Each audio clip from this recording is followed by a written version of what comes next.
Aujourd'hui, nous sommes le 14 avril 2020 et le Seigneur m'amène en fait à vous parler, à vous témoigner de quelque chose sur ma propre vie. Et le Père dit que pour recevoir une vérité qui n'est pas entachée de l'homme,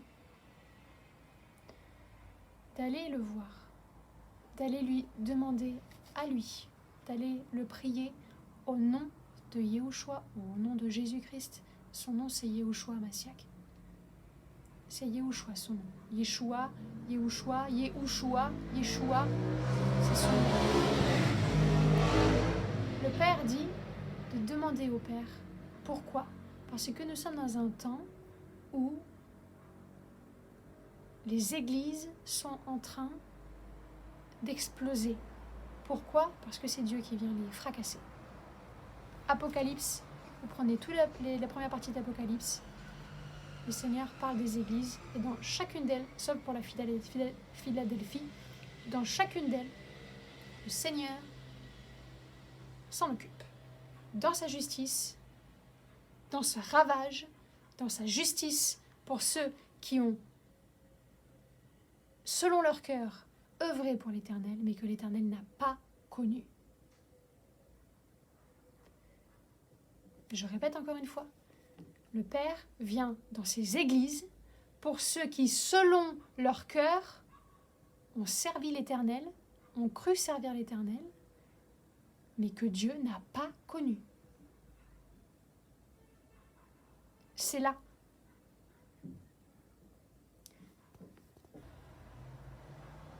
On est dans des temps où il faut... Et d'ailleurs, aujourd'hui, pour recevoir la vérité, il faut aller la demander à Dieu. Et cela, c'est comme cela depuis le début. Et il me dit oui et non, parce qu'au début, il y a les disciples que Yeshua a envoyés pour aller annoncer la nouvelle. Pour aller annoncer la nouvelle, il y a des disciples qui ont été choisis de Dieu, qu'il a été donné au Fils, et que le Fils aussi a choisi avec le Père à un moment donné, pour aller prêter la parole dans le monde. Et ça, c'est quelque chose qu'il a appelé ces personnes-là, parce qu'il dit bien, je les ai choisis, je ne sais pas si vous vous imaginez, mais 12 personnes, alors qu'il y en avait bien plus avant, dans la Bible, il est écrit qu'il y en avait d'abord 70, etc. Bon, ils sont arrivés à 12 de ce que la Bible dit, encore une fois, parce que tout n'est pas dedans, et tout n'est pas dit là-dedans, et tout n'est pas que dans la Bible non plus. Au niveau de la vérité, en tout cas, de ce qui s'est passé auparavant, et même d'aujourd'hui. Le Fils et le Père ont envoyé ses disciples pour aller annoncer la bonne nouvelle. Ce qui se passe aujourd'hui, c'est que de ces églises qui ont été construites dans des murs, comme la parole que ma sœur Leïla hier a reçue et a donné sur le Channel, le mur de l'église aujourd'hui n'est plus une protection et en fait n'a jamais été. Ne l'a jamais été. Être dans une église aujourd'hui ne vous assure absolument pas de monter au paradis, au royaume de Dieu, en tout cas, d'avoir la vie éternelle avec le Père. C'est pas ça qui vous garantit. Ce n'est pas d'être dans une église ou de compter vos œuvres qui va vous emmener là-haut. Ce n'est pas cela. Ce n'est pas cela. Yeshua a donné des indications précises et spécifiques lorsqu'il est venu sur terre exprès pour qu'on puisse les recevoir et qu'on puisse aussi avoir l'humilité de les recevoir. Parce que c'est difficile d'entendre que les menteurs n'hériteront pas du royaume. Que si l'amour de Dieu n'est pas en toi, eh ben il n'y a pas Dieu avec toi. C'est pas facile d'entendre ça. Et ce sont que deux exemples comme cela. Mais c'est parce qu'il a dit des vérités qui parfois sont difficiles à entendre.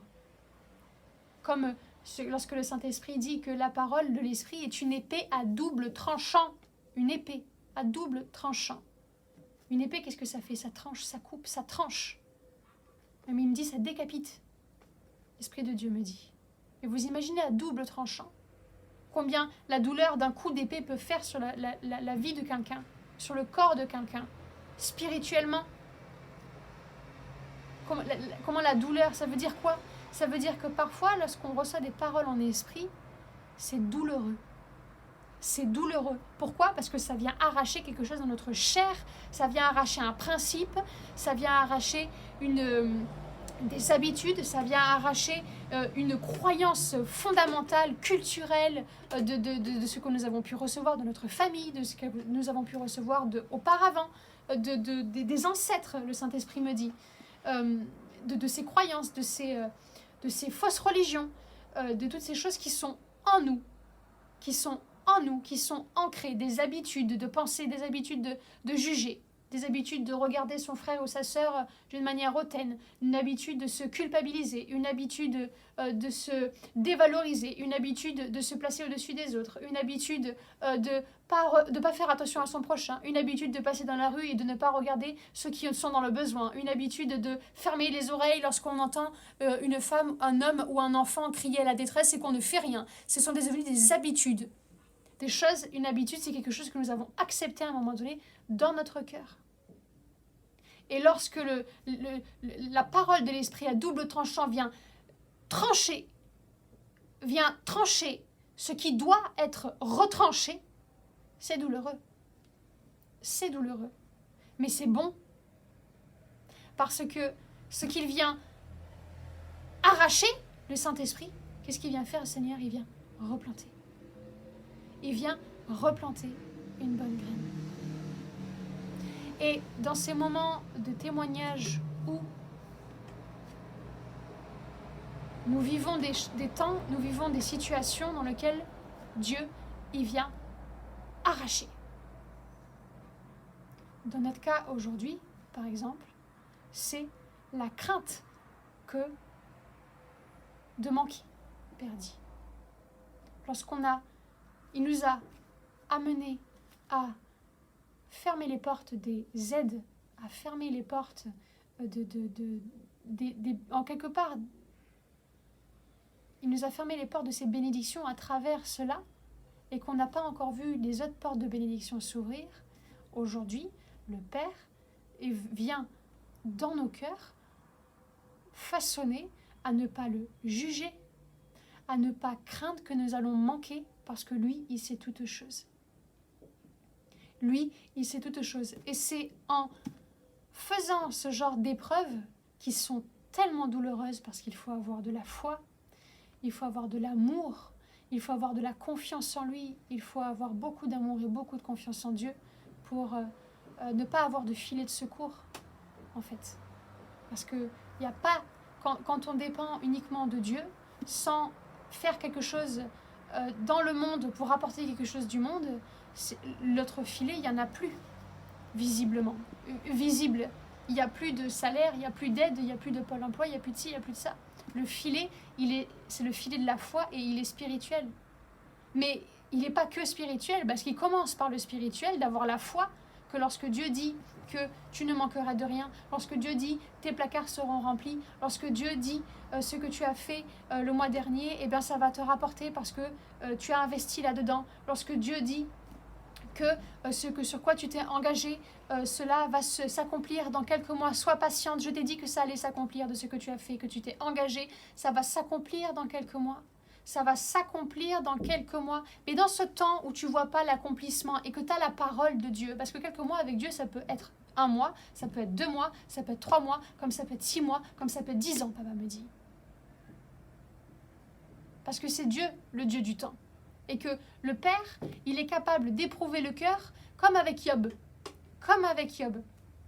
Job, il a été éprouvé par le Père, parce que le Père a fait aussi du ménage dans sa vie. Il a été éprouvé par le Père, et au moment où Job, en fait, eh bien, il s'est humilié devant Dieu, où il a fait confiance à Dieu, mais il s'est humilié devant Dieu, il a reconnu ce qu'était Dieu pour lui. Les choses ont commencé au bout d'un moment à aller mieux, et il a reçu toutes les promesses et les bénédictions que le Seigneur lui avait promises. Ou en tout cas, il l'a récompensé de cela. Et de la même manière aujourd'hui, lorsque Dieu a annoncé quelque chose, mais que parfois, pour vous, ça tarde à arriver, sachez qu'il y a lorsque c'est comme cela, Dieu, il vient révéler quelque chose dans votre cœur et il vient vous enlever quelque chose de pas bon. Il vient vous enlever soit du jugement envers lui, mais Dieu, mais qu'est-ce que tu fais? Mais pourquoi t'es pas venu? Et pourquoi t'as pas pourvu? Et tu as dit que je manquais de rien, mais j'ai qu'un bout de pain à manger. T'as dit que je manquais de rien. T'as dit que j'allais avoir de quoi payer ma facture d'électricité, Seigneur, mais je ne peux pas la payer. Et bien là, ça vient éprouver votre cœur à ne pas juger, parce que là, c'est le temps où Père, il est en train de faire la moisson, et ça vient éprouver votre cœur à ne pas le juger, à ne pas se mettre en colère contre lui. Parce que si vous avez du jugement et si vous avez de la colère, Dieu, il va venir d'abord vous l'enlever avant de vous élever. Dieu, il vient vous l'enlever avant de vous élever.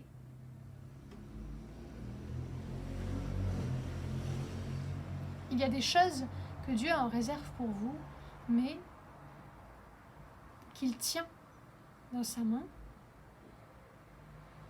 et qu'il ne peut pas encore vous donner parce que votre mindset, votre état d'esprit,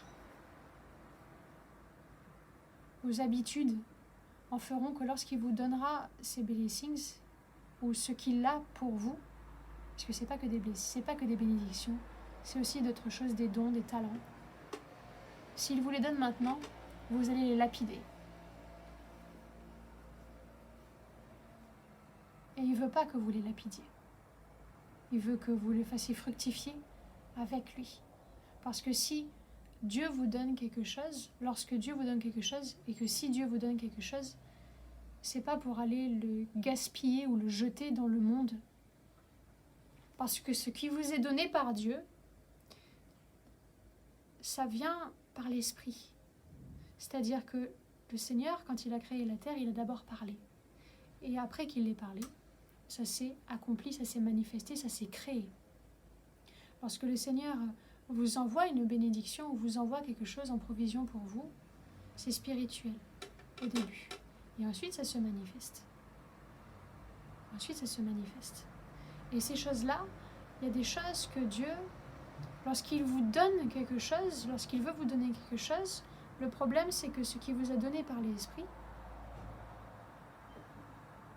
le problème, c'est que vous allez les recevoir en chair.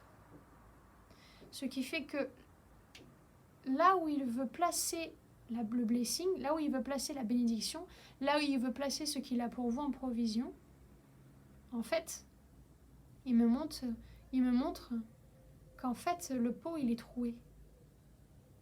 Le pot, il est troué. Et si le pot, il est troué, au final, il ne va rien se passer dans votre vie. Et même pire, Papa dit, même pire, Dieu dit, parce que si vous recevez quelque chose de Dieu et que vous le gaspillez dans le monde, non seulement sur vous, Dieu ne pourra rien vous donner d'autre. Parce que la première chose qu'il vous aura donnée n'aura pas porté de fruits.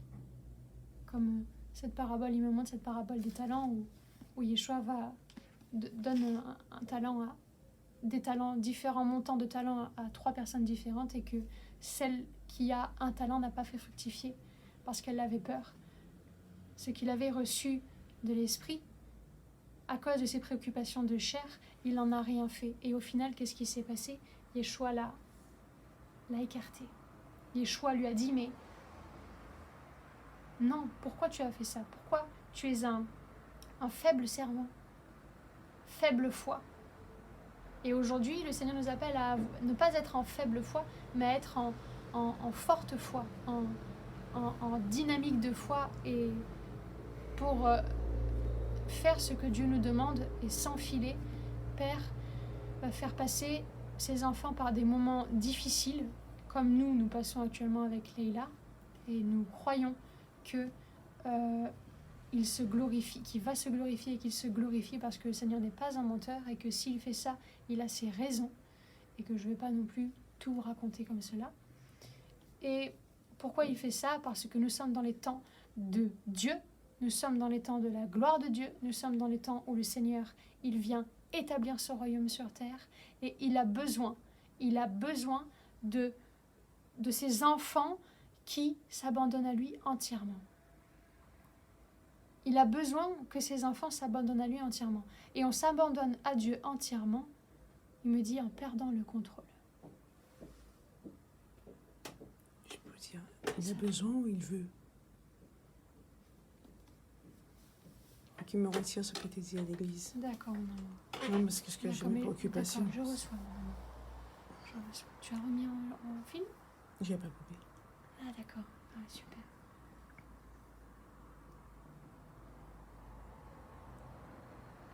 Il me dit de laisser comme ça, papa. Non, ça va. Et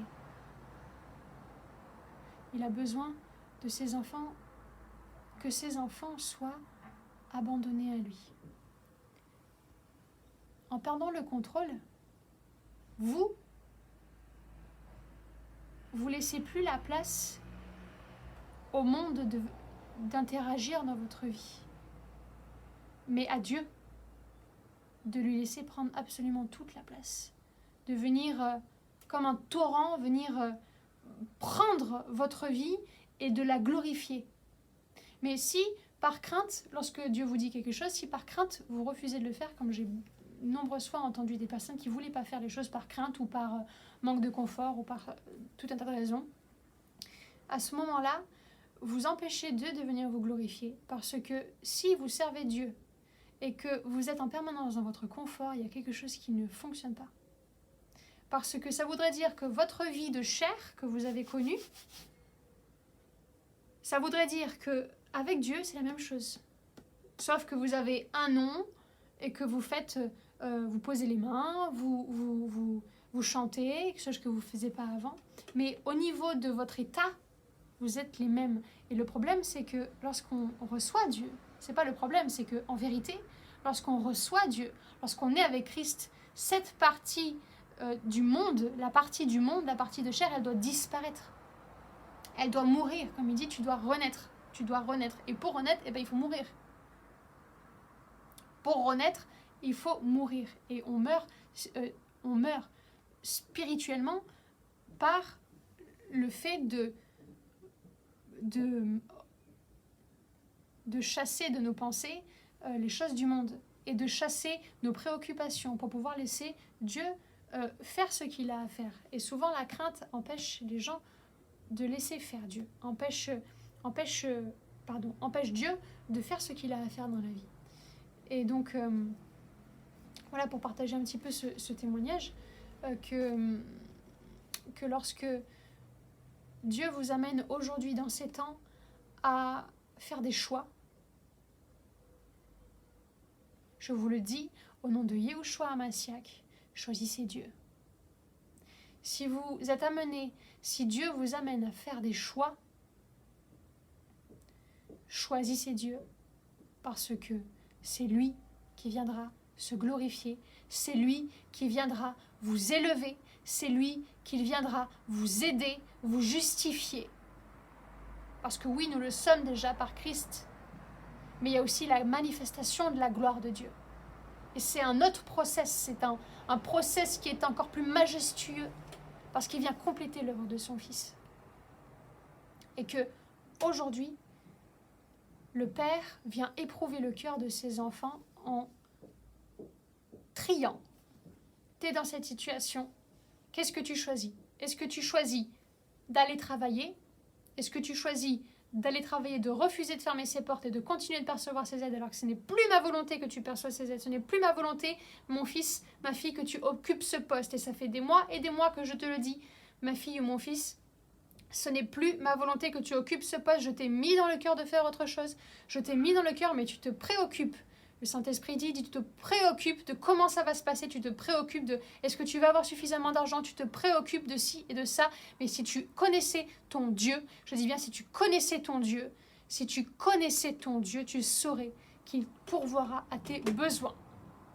il pourvoit à tes besoins. Et que s'il t'appelle, surtout, s'il t'appelle à faire cela, s'il t'appelle à quitter un endroit, s'il t'appelle à faire un choix, s'il t'appelle à couper avec des personnes, à t'éloigner de des personnes, à faire un choix, même il dit de prise de position dans ton ménage, il me dit dans ton ménage,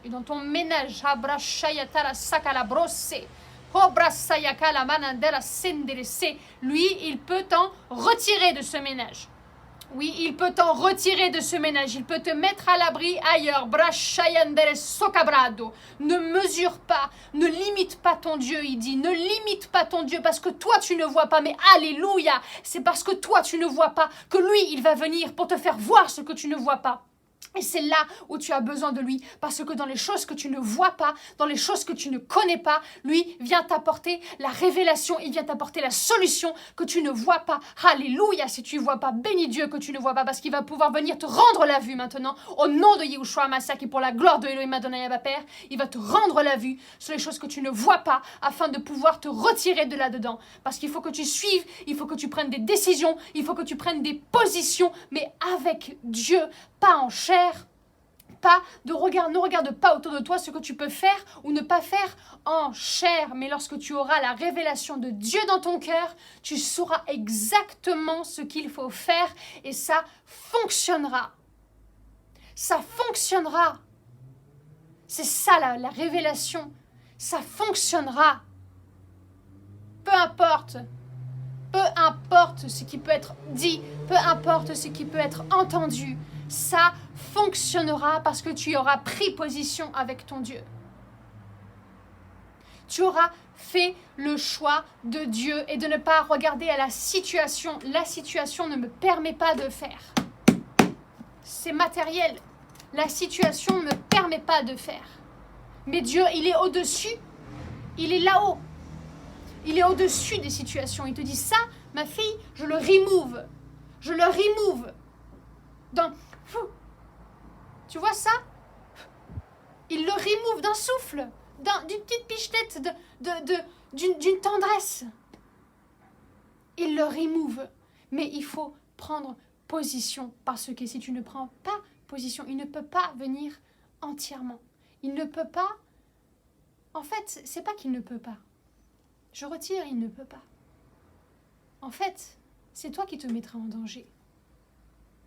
Si tu ne prends pas position avec Dieu, c'est toi que ça va mettre en danger. Tout simplement. Parce qu'il ne force pas. Il ne force pas les gens à faire des choix. Il ne les force pas d'aller... Il ne les force pas pour aller dans un endroit ou à un autre. Mais quand il a un plan, c'est un plan auquel tu ne peux pas imaginer, tu ne peux pas mesurer les choses. Voilà pourquoi il faut sauter sans filet parfois. En fait. Voilà pourquoi il faut sauter sans filet. Parce que tu crois que tu n'as pas de filet. Sans filet visible des yeux. Des yeux. Mais Seigneur, il t'a dit quoi? Il nous a dit quoi? Il t'a dit quoi? Ne marche pas par la vue. Marche par la foi. C'est ta clé de sortie. C'est ta clé de sortie. Marche par la foi et tu verras. Je vous remercie d'avoir écouté. Et Saint-Esprit me dit juste de prier juste un instant.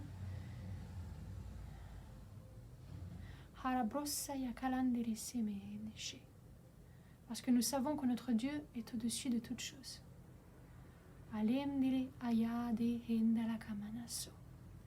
Et que ton nom est inscrit au-dessus de tous les noms, Seigneur. Ambrashoye andelaseya. Viens te manifester là où il le faut, Seigneur. Ambradose, ambradosa. Car seul toi connais toutes choses, Seigneur. Au nom de Yehoshua Massiach et pour la gloire de Elohim Adonai Abba Père, cette parole vous a été donnée. Soyez bénis. À bientôt.